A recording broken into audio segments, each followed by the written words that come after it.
All right, if you're buying a gift for a child this year, you definitely want to hear this. About 206,000 children in the United States were treated for toy-related injuries in 2021. One says the toy just suddenly started burning. Verdict is left wondering how safe her children's Fisher-Price toys really are. Kids' toys are a multi-billion-dollar industry, and it's no surprise because parents love seeing their kids have fun. In 2023 alone, Americans spent $28 billion on toys. But sometimes the toys meant to make kids happy end up putting them in the hospital. Every 3 minutes, one child is treated in a US emergency room for a toy-related injury. We'll rank dangerous kids' toys that got banned, starting from minor injuries to serious consequences. My name is Visual Ventura. I want to thank you guys for supporting. It means the world. The Gilbert Atomic Energy Lab. In 1950, a mysterious red box showed up in toy stores across America. Looks like a lovely little red paper suitcase with snake skin, it's not snake skin, on the outside of the box. It was a new toy, the Gilbert U-238 Atomic Energy Lab. The science kit lets kids conduct experiments, mix chemicals, and have fun while learning. There was just one problem. The science kit contained radioactive materials, the kind used in nuclear bombs. It's because it comes with 3 sources of radiation and 4 uranium ores that are also radioactive. So who thought it was a good idea to put radioactive materials in a toy? The man behind the Gilbert Atomic Energy Kit was Alfred Carlton Gilbert, a famous toy inventor. We live in an age of science. This year at Gilbert, we present the finest toy line in our history.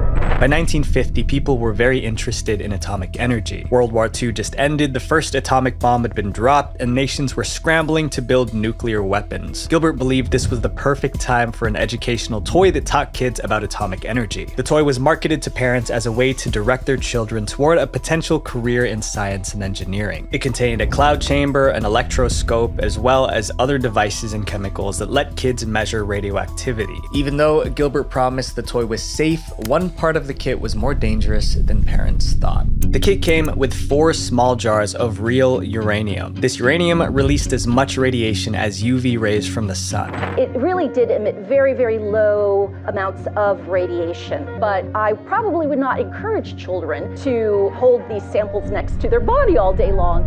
Long-term exposure to radiation is very dangerous, and the kit contained U-238 uranium isotope, which has been linked to many serious diseases, including cancer. The instructions in the kit warn kids not to open the jars containing uranium because they tend to flake and crumble, and you would run the risk of having radioactive ores spread out in your laboratory. Luckily, this dangerous toy never caught on. At a price tag of $50, which is around $650 today, the Gilbert Atomic Kit was too expensive for most parents. And they sold poorly. And the reason for that is not because of any radioactivity concerns, but rather because it was expensive. It was $50. In 1951, the kits were completely banned from stores barely a year after they were released. Luckily, the Atomic Kit only sold a few units before it was removed, but our next toy sold millions before anyone realized how dangerous it was. Slap bracelets. When we think of dangerous toys, we picture those with lots of moving pieces and electrical parts. However, the simplest toys are sometimes the most dangerous. We used to have these in the olden days. They were called slap bracelets. In the summer of 1990, slap bracelets were released in the US and sales went through the roof. In just 3 months, Main Street Toys sold 1 million of the bracelets for $2.50 each and had orders of 5 million more. Slap bracelets were part toy and part fashion statement. Kids were addicted to snapping the bracelet over their wrist and molding it flat again. In 1990, right after the original slap wraps came out, a bunch of knockoffs appeared on the market. But the companies that made these fake bracelets would do anything to make a quick buck, even putting people in danger. The original slap wraps used high-grade quality steel with rounded edges and a double knit fabric. But the knockoffs, which were coming from Asia, were made of cheaper fabric and low-grade steel with sharp edges that could rust through the fabric. If the cover tore and the metal band was exposed, it could cause injuries like cuts and scrapes when slapped onto a wrist. Unfortunately, the copycats didn't care about safety. Soon, the market was flooded with poorly made knockoff slap bracelets, and it was only a matter of time before people started getting hurt. First, 4-year-old Nicole Tomaso of Wallingford, Connecticut cut her finger on the sharp metal inside a cheap imitation slap bracelet. Then, a student in an elementary school in New York needed 3 stitches in her hand after she was cut with an exposed bracelet edge. So many injuries were reported within 1 month that the Consumer Product Safety Commission issued a press release warning that slap bracelets posed a cutting hazard. To make matters worse, students weren't just snapping it around their hands. They were snapping the bracelets around their ankles, necks, and places with prominent veins. It was estimated that 10 to 15 million counterfeit bracelets were sold. No freaking There's way. no way that's a tape measure. This is insane. Are you kidding me? Stop! The only way to prevent more injuries was to stop kids from using them. But how? Slap bracelets were banned in schools in New York, Pennsylvania, and Connecticut. Nearly 80,000 bracelets for kids are being recalled. They are Trolls slap band bracelets, and the danger is that children have been cut by the metal covering. The makers of the original slap wrap Main Street toys were hit the hardest because they sold only 1 million slap wraps, which was far less than the 15 million knockoffs. This next toy was so dangerous it was recalled, destroyed, and never made again.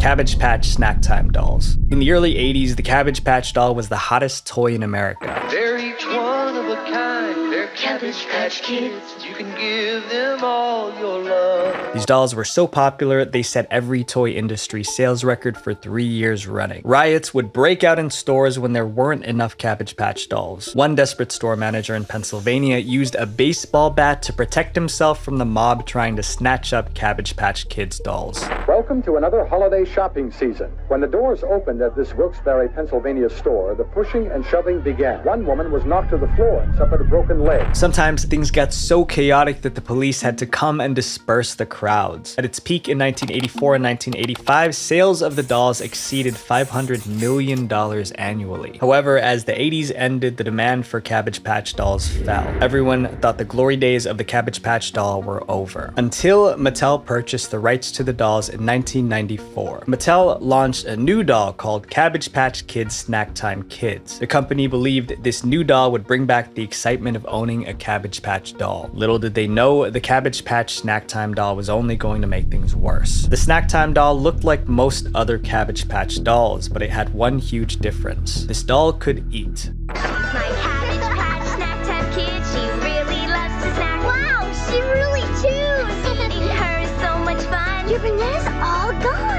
The Snack Time doll came with several plastic snacks like a carrot, celery, and french fry. To play with the doll, the child would put the snack in the doll's mouth. Then a motor would slide the snack into the doll's mouth as if it were really eating. The toy was a success. By the end of the year, over 500,000 dolls had been sold. Mattel planned to launch more dolls with new features, but then they got shocking news. The Snack Time doll just tried to eat a child. The Cabbage Patch Snack Time Kids doll is designed to chew automatically when fed plastic French fries. Well, this particular doll began munching on 7-year-old Sarah Stevens' hair right up to the scalp. The Snack Time doll had rollers in its mouth that would pull in plastic food. The rollers would keep moving if they sensed anything entering the doll's mouth, regardless of what it was. This meant that if a child's hair or fingers got caught in the doll's mouth, the rollers would pull them in and start chewing. By the end of 1996, there were 100 reports of children getting their hair and fingers caught in the doll's mouths. In one instance, a family had to call 911 to dismantle a doll because their 7-year-old daughter's hair got stuck in the Snack Time doll's mouth and they couldn't free it. It took 3 people over 30 minutes to dislodge the toy from the girl's hair. The media picked up the story and parents started calling the Snack Time dolls the dolls from hell. The bad publicity was hurting Mattel's brand. The Product Safety Commission launched an investigation and Mattel needed to act fast before anyone else got hurt. So in January 1997, Mattel took the Snack Time dolls off the market and offered a $40 refund to anyone who purchased one. That $40 refund cost Mattel millions of dollars because they already sold around 500,000 by the time they realized the problem.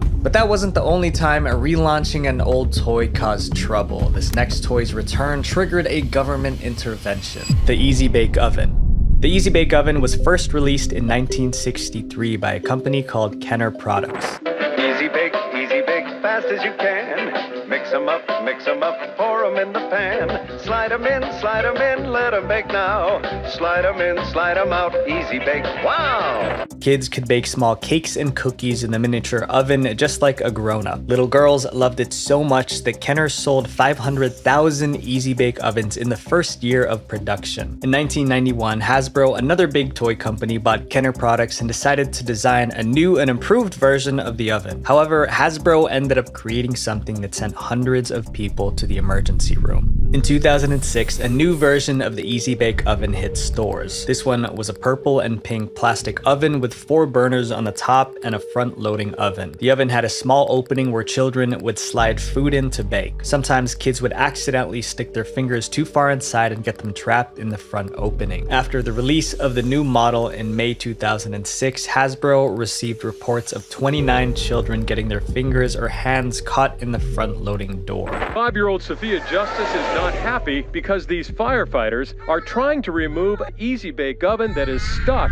on her hand. But fingers getting stuck was only half the problem. The oven also had 4 metal plates which could get really hot. It's like a great little hand warmer. Oh, and it warms up my face. Hot oven top. Do not touch. Do not try this at home. This made it easy for kids to get burned if they touched it while hot. As months passed, reports of people getting hurt by the oven increased. At this point, Hasbro should have recalled the product, but instead they offered a free repair kit to improve the oven's safety. The repair kit was a special plastic grate designed to cover the oven's front opening so kids couldn't stick their fingers inside. However, kids still lifted the flap to put their fingers in. What do you want to do with that flap?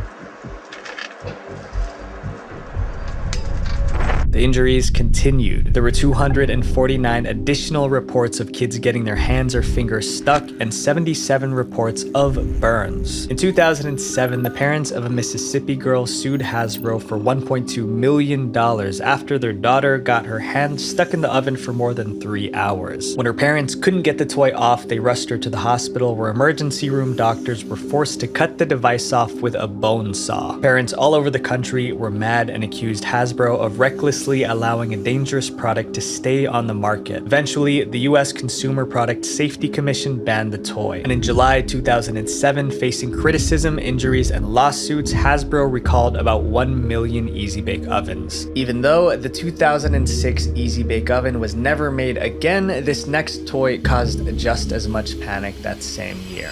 Polly Pocket. Hi, I'm Polly Pocket. You can open up your case, there's a world for you. Wow. So many fun places you'll have lots to do. Polly Pocket, Polly Pocket, Polly Pocket, so small you can take her anywhere. In 1989, Bluebird Toys introduced Polly Pocket, which were plastic cases that unfolded into doll houses. Inside were tiny dolls less than an inch tall that could stand up in different areas of the dollhouse. By 1994, Polly Pocket was one of the best-selling toys for girls between 3 and 8. And in 1995 alone, Bluebird Toys sold $139 million worth of Polly Pockets. But 2 years later, sales started to wane. Kids stopped buying them, but not all hope was lost. In 1998, Mattel bought the Polly Pocket brand and redesigned the entire Polly Pocket line. Mattel also introduced a new magnet-based clothing line to help make dressing the Polly Pocket dolls easier for children. They called it Quick Click.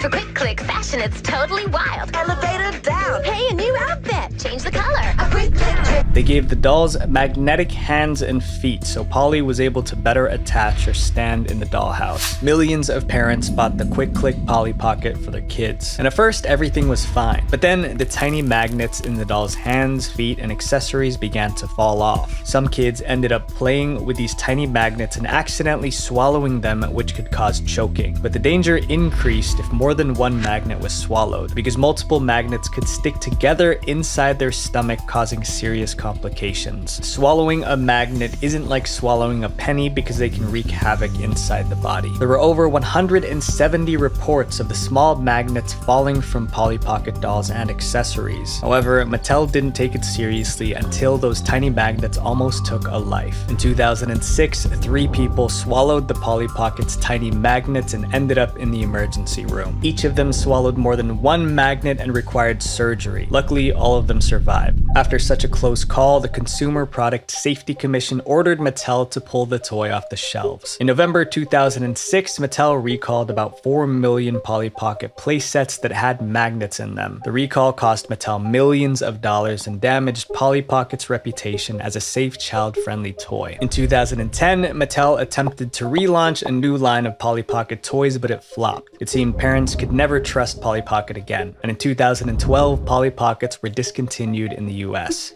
But the trouble caused by Polly Pockets is nothing compared to our next toy, which led to cuts, broken teeth, and even broken ribs. Sky Dancers. Sky Dancers were like Barbie dolls that could fly. The toy came with a pull string base and a doll with foam wings. When a child pulled the string, the doll would launch into the air, spinning its wings like a helicopter as it flew. Sky Dancers! They're flying! Fly for me, just for me, Sky Dancers dance for me.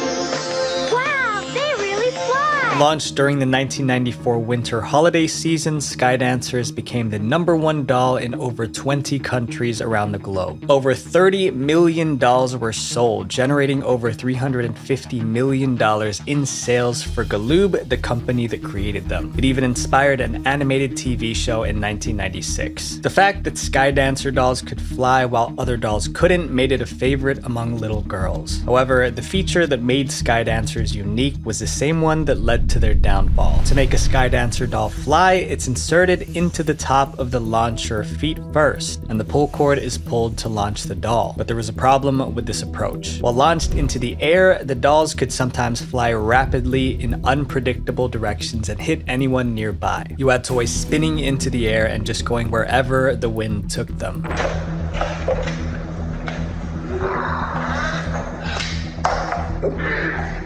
While the foam wings on the dolls provided a limited amount of safety, getting hit in the face by a flying hard plastic doll was dangerous. There were 170 reports of the dolls striking people, resulting in 150 injuries. The flying dolls were responsible for facial cuts, broken teeth, and even broken ribs. As more injuries were reported, parents began to complain about the toys, sharing their stories about how their kids got hurt. Consumer safety groups contacted the media to warn others about the dangers of the flying dolls. At some point, the US Consumer Product and Safety Commission thought enough was enough and stepped in. In June 2000, in the face of intense pressure and negative publicity, Galoob was forced to recall the Sky Dancer dolls after less than 6 years on the market. Almost 10 million dolls that sold nationwide were recalled. Galoob announced that consumers should stop using the dolls immediately and call a toll-free number to participate in the recall and get a free replacement toy. Recalling the Sky Dancer toys was a financial disaster for the company. But even after pulling the toys, Galoob's problems were still far from over. After the recall, the US Consumer Product Safety Commission slapped Galoob with a $400,000 fine for not reporting the injuries caused by the dolls early enough. At least the bruises caused by the Sky Dancer dolls could heal. Our next toy didn't just cause injuries, it caused millions of dollars in property damage.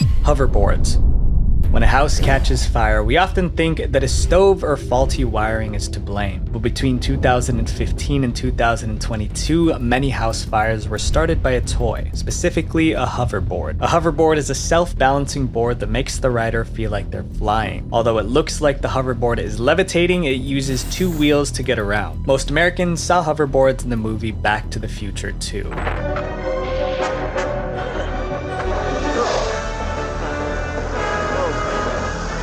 He's on a hoverboard! Although the hoverboard in the movie was fictional, it left a lasting impression on the audience. Then in 2014, real hoverboards were invented by Shane Chen and went viral on social media. Ever since celebrities like Justin Bieber and Kendall Jenner began posting videos of themselves slaloming on hoverboards, they've been flying off the shelves. It's the must-have gift this holiday season, hoverboards. According to eBay, they're selling one every 12 seconds. As hoverboards became popular, some Chinese companies saw an opportunity to make a quick buck by creating cheap knockoffs. But these knockoffs weren't just cheap, they were also dangerous. It was a cool evening in Watton, Norfolk. Lucy and Dan Wallace were watching TV in their home, while their 8-year-old son Dylan was asleep in his room upstairs. Suddenly, Lucy and Dan heard a strange sound behind them. Describing the situation situation, Lucy said, "I heard the hoverboard come on and it banged against the wall in the hallway behind me twice." Lucy went to check it out. She opened the door and there was a massive amount of flames. It turns out their son's hoverboard was charging when it caught on fire. Lucy and Dan watched in horror as the first floor of their family home quickly filled with smoke. Lucy ran upstairs, grabbed their son from his bed, and then carried him back downstairs out into the garden. Meanwhile, Dan tried to get the burning hoverboard outside. The Norfolk Fire and Rescue Service quickly arrived to put the fire out, and luckily, no one was seriously hurt. But this is just one of the hundreds of stories involving malfunctioning hoverboards. It's on fire! Timothy Cade says his hover booster board burst into flame and the lithium-ion batteries shot out. From 2015, there were numerous reports of hoverboards catching on fire, mostly caused by knockoffs. Fires started in many different ways. Some hoverboards exploded while charging, others while people were riding them, and some while the hoverboard wasn't even moving. It was like a firework, like you just lit a firework. I seen sparks just flying, and before I could yell, the house is on fire, just the middle part of the board that would go in between your feet just poof into flame. By December 2015, there were 12 incidents in the United States where the lithium-ion batteries in hoverboards reportedly caught fire, destroying bedrooms and even entire homes. But that number was rising quickly. 7 months later, in July 2016, the US Customer Product Safety Commission updated that number to at least 60 reports of hoverboard fires totaling over $2 million in property damage.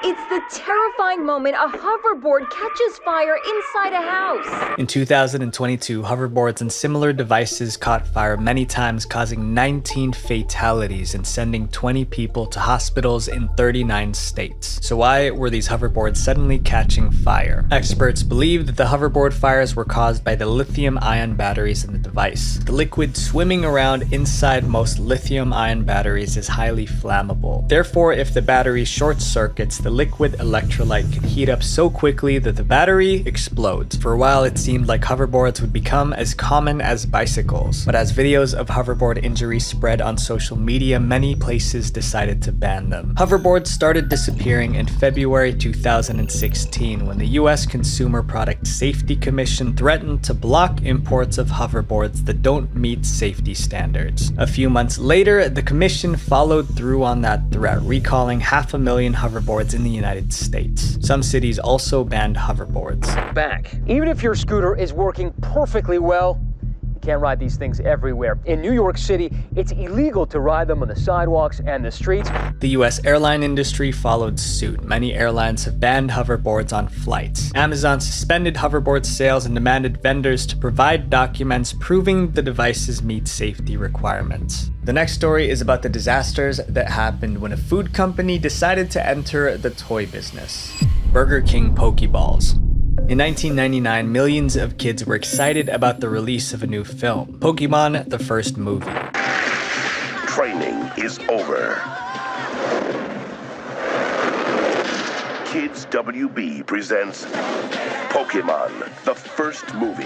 It was a fantasy adventure film based on the widely successful Pokemon games. To boost excitement for the movie, Pokemon teamed up with Burger King for a special promotion, but it would end in catastrophe. This is how the Burger King Pokeball promotion worked. When customers bought a Burger King kids meal, they would find a plastic Pokeball inside the box. The Pokeballs could be opened by pulling the two halves apart, and inside it was a small Pokemon toy. Now inside every Burger King Big Kids meal you buy, your kids not only get more of the great tasting food they love, they get Pokemon toys and limited edition trading cards from Pokemon: The First Movie. Burger King offered a set of 59 toys which were inside these round containers. Now these are the balls that we're talking about. Some 25 million of them were given out with kids meals. They were either red and white or hot pink, and when you open them up like this, inside is a Pokemon toy. However, a problem was looming. Pokeballs could be opened by pulling apart their halves to reveal a toy, but the halves were big enough to cover a child's nose and mouth. Either half of the Pokeball can get stuck on a child's face, making it difficult to breathe. Once you put them up to your mouth and you suck on them, like kind of like sticks to your mouth and then you can't get any air and then you pass away. In December 1999, a girl met a tragic end when one half of a Pokeball covered her nose and mouth. 2 days after this incident, the US Consumer Product Safety Commission asked Burger King to recall the balls, but Burger King refused. They stated that they were afraid to create anxiety for parents as it was too soon to confirm whether the ball was responsible for the tragic accident. Burger King said that they were waiting for autopsy results to clarify what actually happened. While Burger King was stalling, the balls were still in circulation. Before long, another incident in Kansas would prove just how dangerous the balls were. On December 23rd, it happened again. A girl playing with the ball had a ball half stuck over her face. However, the girl's father was able to pull the ball half from her face before she was injured. That was it. Burger King agreed to recall the balls and ordered their stores to stop distributing them. On December 27th, Burger King issued a press statement announcing the recall. They also released a PSA telling its customers to throw the ball away or return it in exchange for free French fries. Posters were distributed to over 8,000 restaurants. Burger King and the U.S. Consumer Product Safety Commission want you to know about the voluntary recall of this Pokemon Pokeball. Children could keep the toy that was inside the Pokeball, but they had to return the ball itself. Throw the ball away or return it to Burger King. Hasbro Javelin Darts. Hasbro Javelin Darts, also known as Lawn Darts or Jarts, was a popular game in the 70s and 80s. The game involved kids throwing darts at a plastic ring on the ground. If a dart lands inside the ring, the player scores a point.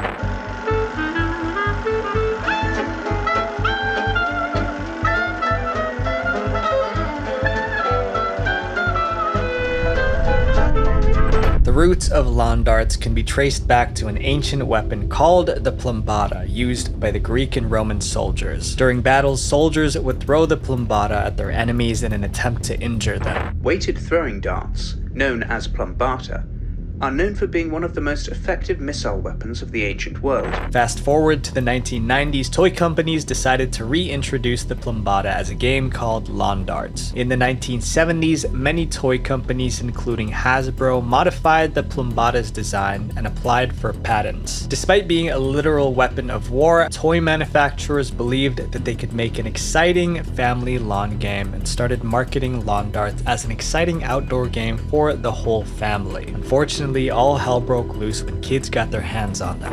And let me see if you can hear this. How can they consider this a toy? Lawn darts started hurting people as soon as they hit the market. In 1970, a tragic lawn dart accident claimed the life of a child who was only 4. When the Consumer Product Safety Commission heard about this, they banned lawn darts that same year. However, the companies producing lawn darts didn't want them banned. They challenged the ban in court, and after a long legal battle, a compromise was reached in 1976. The ban was lifted on one condition: lawn darts could no longer be marketed or sold as toys or in toy stores. The commission ruled that every pack must contain the following warning: not a toy for use by children, may cause serious fatal injury, read instructions carefully, keep out of reach of children. By 1977, lawn darts were back in stores, but despite the warning labels, children continued to play with them. Between 1978 and 1986, lawn darts sent 6,100 people to the emergency room. At least 80% of injuries involved kids younger than 15. 3 of these injuries were fatal. However, out of all these incidents, one tragedy reminded everyone how dangerous these darts were. In April 1987, a 7-year-old girl in California was playing with her dolls when she was hit by a lawn dart sailing through the air.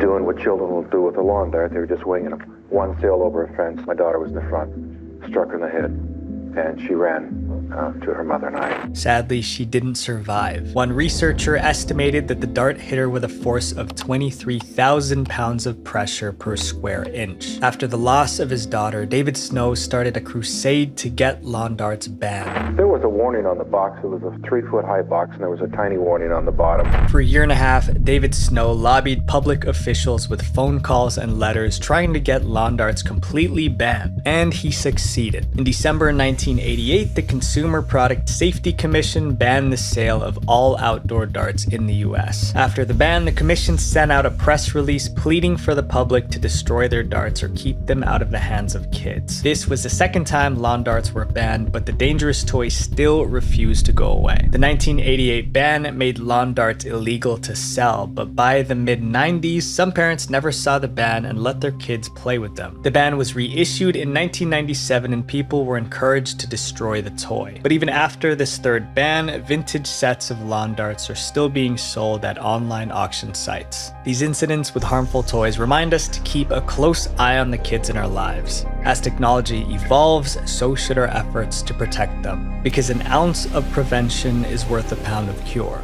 Visual Venture. Wait, before you go, make sure you guys click here to subscribe and then click here to watch my Kids Games Too Disturbing for Kids video, because it's basically the digital version of this one. Thank you guys for everything. Peace. A popular video game your children may have come across. It is free, it is online, and it allows kids to... We have to warn you, these images are pretty disturbing. Follow the guide arrows on the screen to saw back and forth to remove the head. God. This is not for kids. This is adult entertainment. Video games first started as a niche hobby, uncommon to the general public. Now there are more than 3 billion gamers in the world, almost half of the human population. You probably grew up playing video games at an early age, but playing games isn't always a positive experience. Sometimes they can give you nightmares, or in some situations leave you scarred for life. Today we'll be looking at kids games that are too disturbing for kids, and as we go deeper, we'll uncover just how dark video games can really get. And as always, I hope you guys have an absolutely marvelous week. The Cursed Baby Panda Game.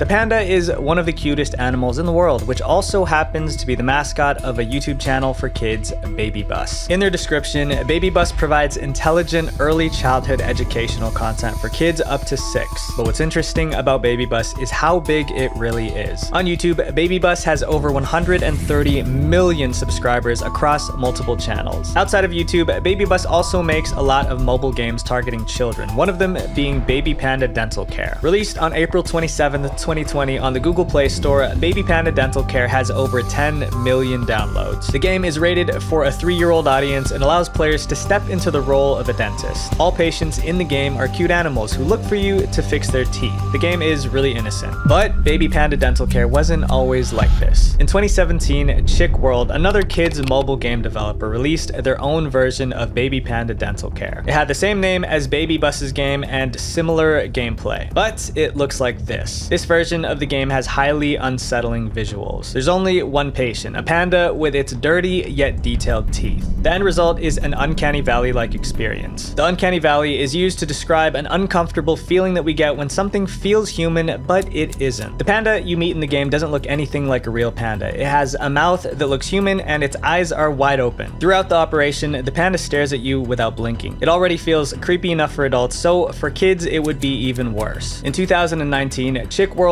Baby Panda Dental Care was removed from the Play Store, but by then it already had over 10,000 installs. The mobile game may be gone, but the browser version can still be played today, rebranded as Cute Panda Dentist Care. These next games, inspired by Disney, are surprisingly not appropriate for a younger Disney-loving audience. The dark influence of Frozen.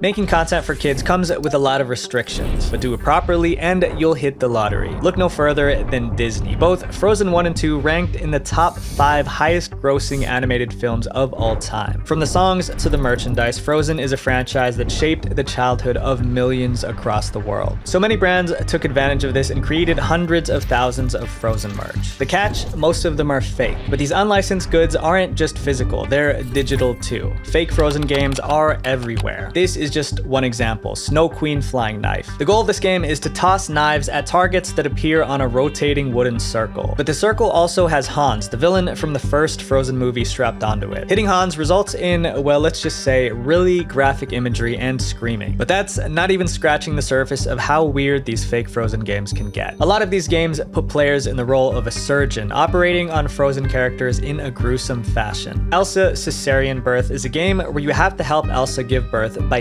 cutting to deliver the baby. On top of the gore, what makes this game even more disturbing for kids is that it's possible to lose the game, suggesting that if you fail, it's possible that the baby or Elsa herself didn't make it. Other games that deal with the health of Frozen characters include Baby Elsa spinal surgery, Frozen Anna brain surgery, and Olaf eye care. A lot of kids love the Frozen characters, so showing them with serious injuries can leave them pretty uncomfortable. But some of these fake Frozen games are much worse, but we can't talk about those ones or YouTube would be furious. Frozen isn't the only franchise with tons of problematic kids content online, but it is the biggest. On YouTube, there was the Elsagate incident. Hundreds of thousands of YouTube kids videos were discovered as being very inappropriate for kids. But unlike Elsagate, it doesn't seem like these fake Frozen games will be getting banned anytime soon. Yet in the world of disturbing kids games, it's not always gore that makes it problematic. Sometimes just the style of the game itself is enough to give kids nightmares. The truth behind Majora's Mask. For kids growing up in the early 90s, the console war they'll remember was fought by Sega and Nintendo. But by the end of it, Nintendo won. What made Nintendo different from competitors was its family-friendly image. Nintendo's marketing strategy is the reason why we have huge gaming franchises like The Legend of Zelda. Their popularity is largely thanks to how Nintendo catered their games to a younger audience. But even then, there are some games from Nintendo that players find dark. In the Legend of Zelda series, one of the old classics that still gets discussed to this day is Majora's Mask. Considered by many to be the creepiest Zelda game, Majora's Mask haunted the dreams of a lot of its players. But why? To understand why Majora's Mask was so chilling, you have to understand what it was like when the game first came out. The previous entry in the franchise, Ocarina of Time, brought the series into 3D for the first time and became one of the greatest video games of the decade. It has some of the most iconic music in all of gaming, and at the time, it flawlessly captured the grandiose feeling of adventure. Ocarina of Time influenced the path of the entire medium of video games.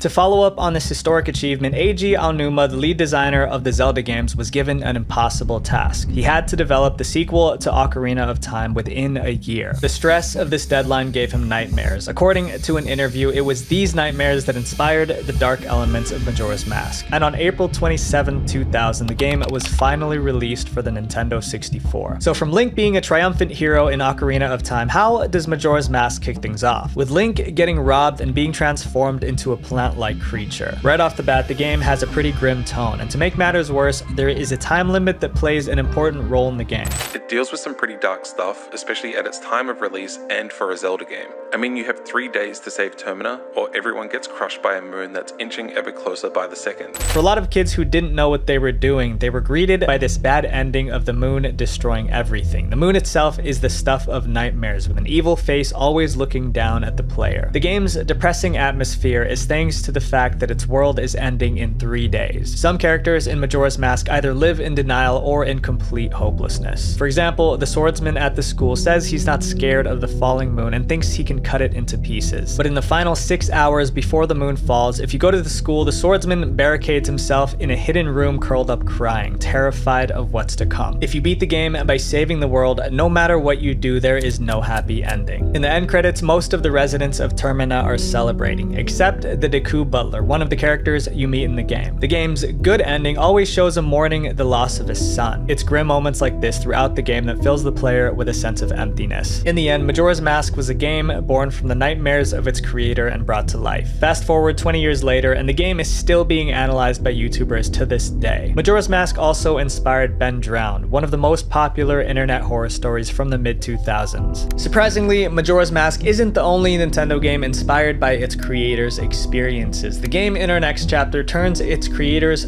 childhood memories into pure nightmares. The game based on a scarred childhood.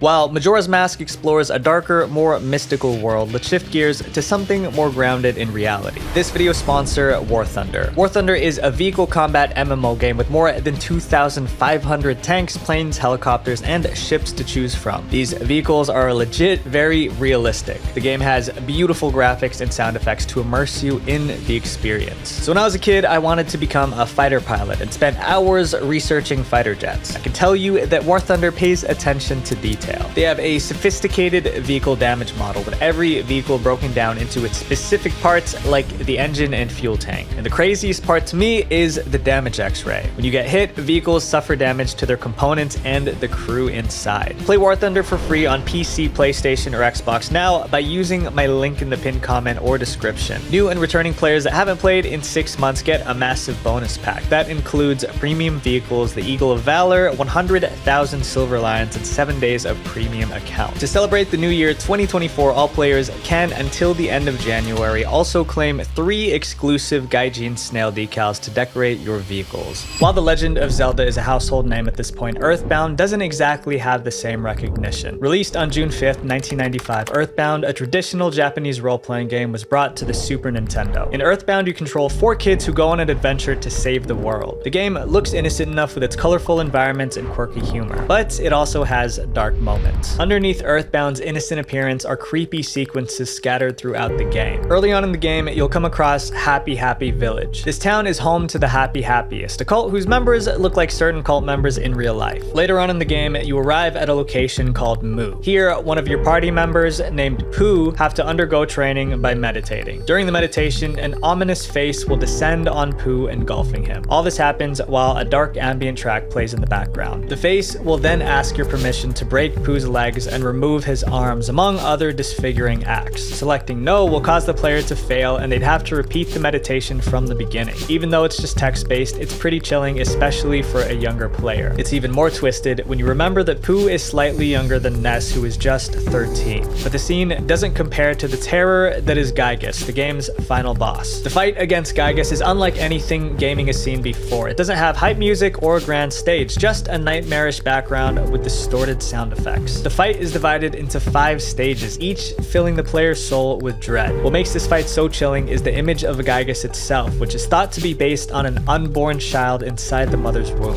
While this theory is later proven to be false, what a lot of Earthbound players didn't know is that the game is based on a childhood experience that scarred its creator, Shigesato Itoi. When he was a child, Itoi went to a movie to catch a flick with some friends, when unfortunately he walked into the wrong theater. He mistook this one love scene between 2 characters to be a romantic one, but in reality it was, well, something not so consensual and advertiser friendly, if you know what I mean. This moment changed Itoi forever. Later on, as an adult, Itoi drew on the loss of his innocence as inspiration for making Earthbound. While the game is remembered today as a cult classic, it didn't change the fact that it was a deeply disturbing game for kids. And for the developers in our next chapter, their goal isn't to express themselves artistically. Sometimes the goal is to spread propaganda even at the expense of kids.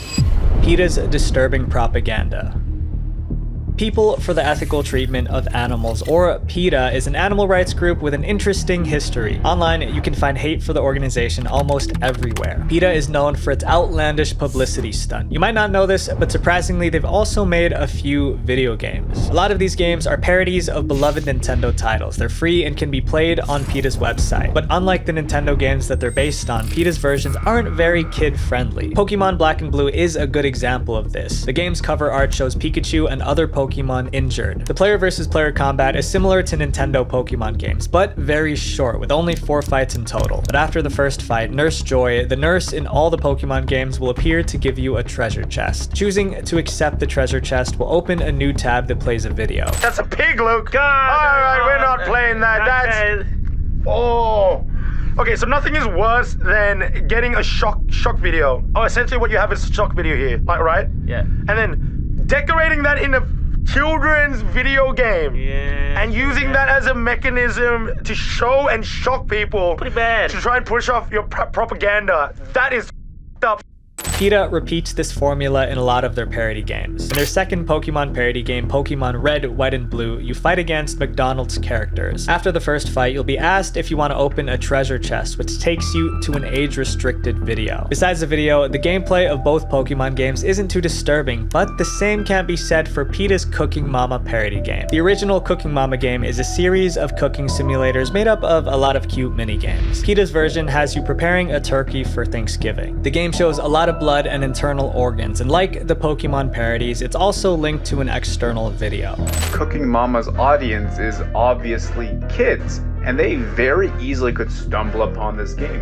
and they could just as easily get to the point in this game and then get scarred by this video. Both Cooking Mama's developer and Nintendo have responded to PETA's versions of their games and decided not to take any legal action against them. The twisted use of propaganda in these children's games disturbed some kids, but in our next game, even adults were terrified about it too. The scariest arcade game ever. Going to the arcade is usually a fun experience for the whole family. With all kinds of genres, there's always a game for everyone. Well, most of the time. Unlike our previous entries, which relied on gore or a creepy atmosphere, this arcade game has gained a legendary reputation for the pure, unfiltered terror it creates. Sinistar. A game many of you might not have even heard of, yet it still managed to scare the life out of countless children and even adults back in the day. Created by Williams Electronics in 1983, Sinistar is a game where you pilot a spaceship from a bird's eye view. It was revolutionary for being the first sit-down arcade game to have stereo sound. The immersive audio gave it the feeling of sitting inside a cockpit, and thanks to this new technology at the time, arcade goers were blown away by the experience. At first, there's nothing scary about the game at all. You control your ship with a joystick, firing your laser at things while trying not to get hit. But as you keep playing, you'll hear something. Before I can see the monster, I can hear him, in what must be the most frightening introduction of any character in gaming history. Just the mere thought of this voice would give me a quiver in my liver, and I would not be able to sleep for days. Beware, coward. Run, coward.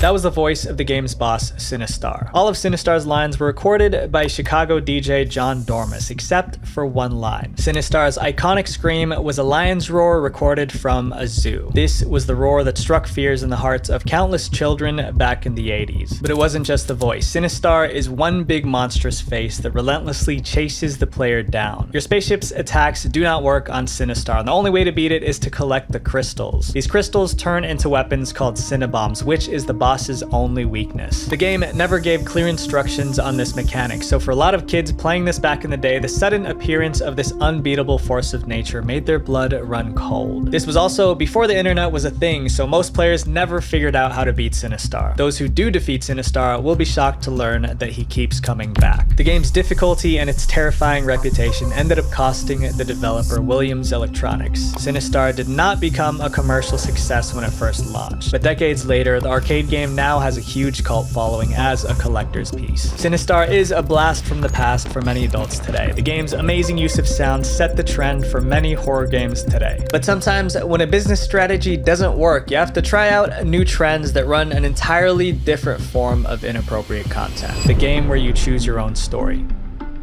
Episode is a free-to-play visual novel-style game where players can read interactive short stories. By choosing certain options, they can affect how the story plays out. But what separates Episode from a lot of other visual novel mobile games is its user-generated content, which is in-game content that its users create themselves. The top user-submitted stories even earn their creators money. With over 12 million creators, a lot of them would do anything they can to get clicks. This leads to a lot of questionable content on Episode. If you go to the App Store, Episode is rated 12+, but some of the stories on the app are just not appropriate. I would be scared to read them as a 12-year-old if that was given to me. Some of them are things that you wouldn't want to see if you're 12 years old. But it isn't just the users who are coming up with the inappropriate content for the game. Episode itself has a reputation for its weird ads that are not suitable for younger audiences. These ads usually show suggestive scenarios. Episode often advertises its games through other kids' mobile games. Because of this, a lot of kids were exposed to Episode's indecent ads even before getting to play a second of the game. This drew a very angry reaction from parents, since this is how some kids were introduced to the game. So how does Episode make money? Like a lot of other free-to-play games, Episode uses an energy system, which is the type of currency for the game. Players spend energy to read more content. Once your energy runs out, you can either wait for more or buy energy through the app. But for Episode, their monetization gets a lot worse. Some dialogue options are locked behind a paywall. It doesn't matter how long you wait, the only way to explore these options is by paying with premium currency. Often, this content tends to be the more steamy option, if you know what I mean. So on top of being marketed towards kids, Episode tries to exploit their curiosity and make them hooked on adult content they shouldn't even be consuming. From its ads to its stories, Episode has an entire ecosystem designed to profit off the undiscovered desires of its young audience. But as if suggestive animated content isn't dark already, this next game takes it one step further. A game based on a disturbing folklore.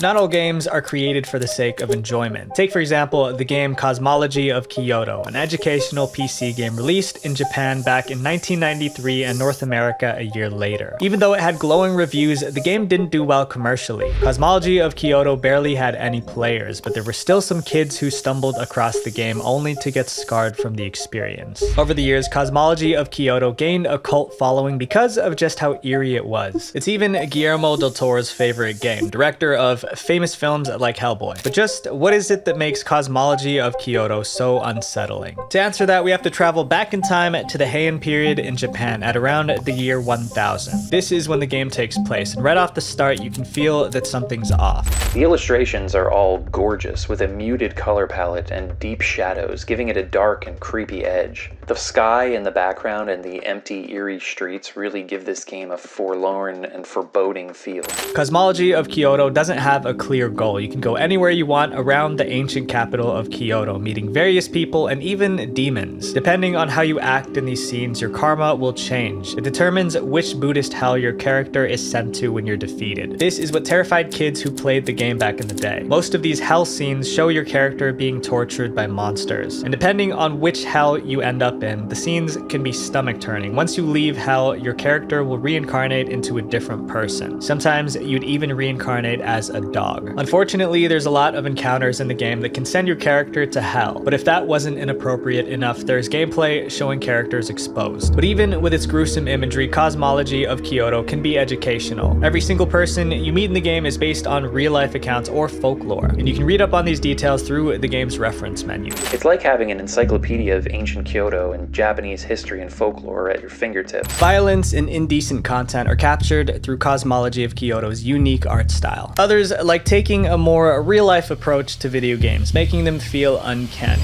The uncanny valley of full-motion video games. 1993 was the year that changed video games forever. Games were starting to become more mainstream, and the public was getting worried. Controversial games like Mortal Kombat caused the US Senate to create the ESRB, which is in charge of age-rating games. But Mortal Kombat's violence wasn't the only thing the politicians debated about back then. Another title that was brought up in the congressional hearings was Night Trap. The second game is Night Trap, which is a game set in a sorority house. The object is to keep hooded men from the young woman from a hook. Night Trap is an FMV game, which is short for full motion video game. The game's graphics uses real-life footage of actors, making it an interactive movie of sorts. Because of how realistic the game looked, a lot of people were concerned that the violence that happened on screen was too much for kids. But looking back, the only realistic thing about Night Trap was the fact that it used real people. The game's acting is poor and it was designed to be exaggerated. Most players didn't take it seriously. Night Trap, the most infamous FMV game of all, which had terrible story, acting, sets, lighting, costumes, special effects, and boring gameplay. But that didn't stop politicians from using Night Trap as fuel to criticize video games. The game was hardly the most problematic FMV title at the time. Instead, there was another FMV game that flew under the politicians' radar. A game so dark it got banned in multiple countries. That game is Phantasmagoria. Released on August 24th, 1995 for the PC, the game puts players in the shoes of a writer who has to survive inside a mysterious mansion. Unlike Night Trap, Phantasmagoria's acting was far more realistic. It's a horror game with multiple bad endings. Not only were there a lot of brutal scenes in the game, but there was even one that involved a non-consensual act. Even though the game is completely unsuitable for kids, that didn't stop many of them from playing it. The game's creator, Roberta Williams, felt that Phantasmagoria was unfairly targeted by the media. According to her, it's because at the time, many people thought of computer games as children's entertainment. The game ended up haunting the dreams of a lot of kids. Phantasmagoria was so controversial that multiple organizations called for a boycott of the game. But even after all that, the game was a commercial success. Of course, the controversy worked its magic, and the game went on to sell over 1 million copies. Reading controversy is something the games in our next chapter do very well. But unlike Phantasmagoria, these games weren't made to make money. They were made to offend as many people as possible, even the victims of real-life tragedies. Newgrounds' darkest games.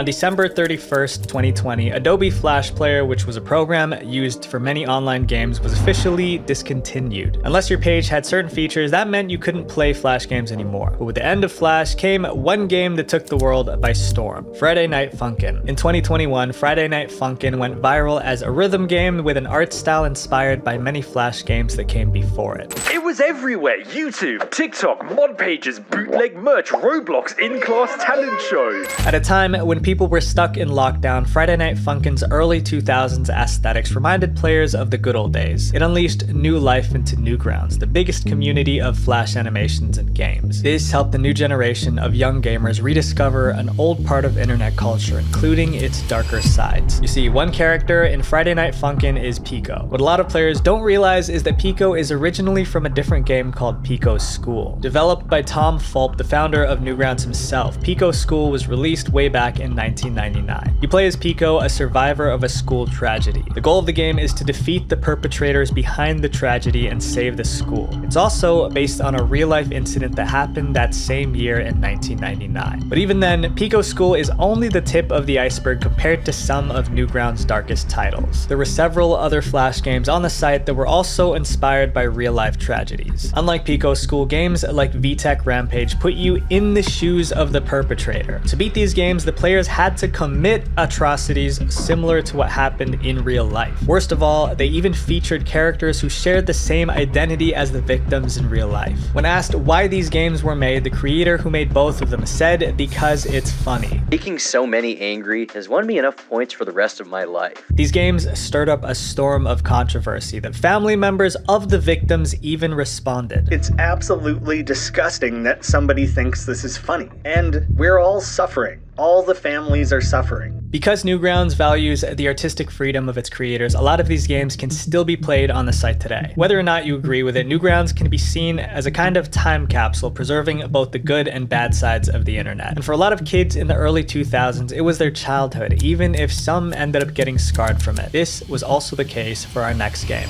a real-life horror game.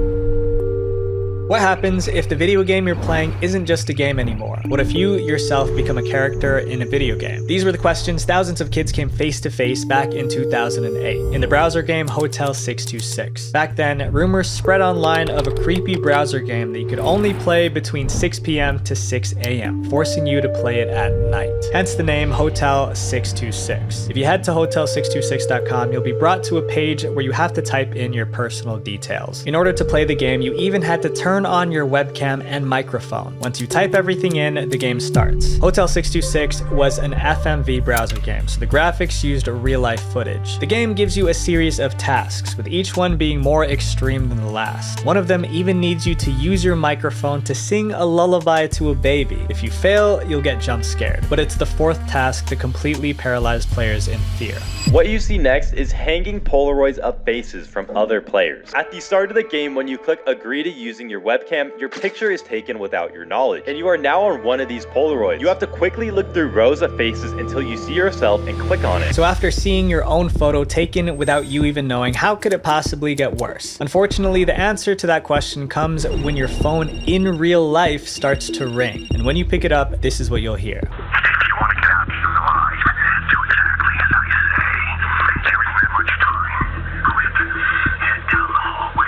The game tells you the instructions for the next task by calling your real number. Following the instructions will lead you outside of the hotel and into a car. As you start up the engine, the game ends, right before one last jump scare. But even after the game ends, the horror doesn't, because some players reported getting a phone call days after playing the game. The voice in the call told them you never really left the hotel. There's no real escape from its horrors. Hotel 626 was a horror experience that went beyond the four corners of your screen. Sadly, Hotel626.com was shut down in 2011. The game can no longer be played today. That's because this entire game was a marketing stunt from Doritos. That's right, the game was made by Doritos to promote their black pepper jack and smokin' cheddar barbecue flavored chips. The URL hotel626.com was printed on the back of the packaging, which is how kids found out about the game. Doritos ended up making a sequel for Hotel 626 called Asylum 626, but it didn't have the same publicity as the first game. It shut down alongside Hotel 626 in 2011. This may be for the best, since It's what these games did with your private information crossed the line. While Hotel 626 messes with the player in real life, the video game in our next chapter messes with the player's mind. The game is so twisted it even made some kids physically sick.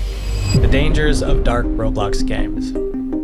If you're looking for horror games, Roblox isn't the site that comes to mind. The graphics can't compare to classic horror titles, so most games on Roblox aren't as immersive. After all, the majority of its user base is kids. The horror games that you can find on Roblox are a hit or miss, but there's one title that stood out from the rest. A game so terrifying, some players even reported feeling sick. This game is called My Eyes Deceive. You play as a girl who's been living inside a basement her whole life, which already feels uncomfortable. The very first task the game gives you is to take your pills, and for the rest of the game, the gameplay boils down to just interacting with objects. But at the end of each day in the game, before you sleep, you're tasked with talking to Papa, but he's never seen and rather hidden. The conversation with him takes place near the hatch of the basement. We learn from Papa that the outside world is a dangerous place and the pills we take are for our own safety. But halfway through the game, Papa never shows up at the hatch. Eventually, you have to decide if you want to keep taking your pills or not. This is where things take a turn for the worse. You, the player, start to realize what's really unfolding when your character's asleep. The game suggests that the father was doing terrible acts, and for a lot of players who played the game to its end, they're left sick to their stomachs. My Eyes Deceive is a psychological horror game that's hard to play just because of how twisted the storytelling gets. There's a lot of similarities between the game and the real-life case of Elizabeth Fritzl, a woman who was locked for 24 years in the basement by her father. My Eyes Deceived was eventually removed from Roblox. While a lot of people thought that it was because of the content, this wasn't the case. It was originally released on itch.io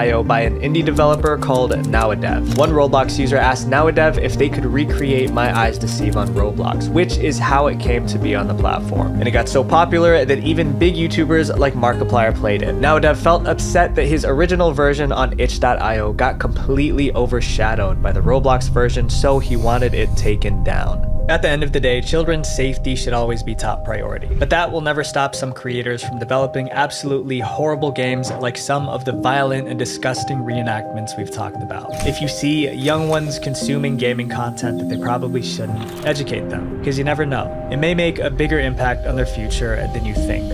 Visual Venture.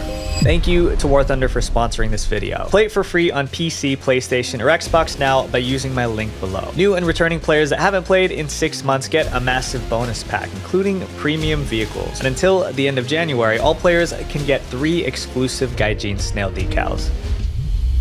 Wait, before you go, click this playlist to watch more videos about the dark side of internet culture, because the algorithm will promote my channel more if you guys watch multiple videos. Honestly, it is an absolute honor to be here. Thank you so much. Peace.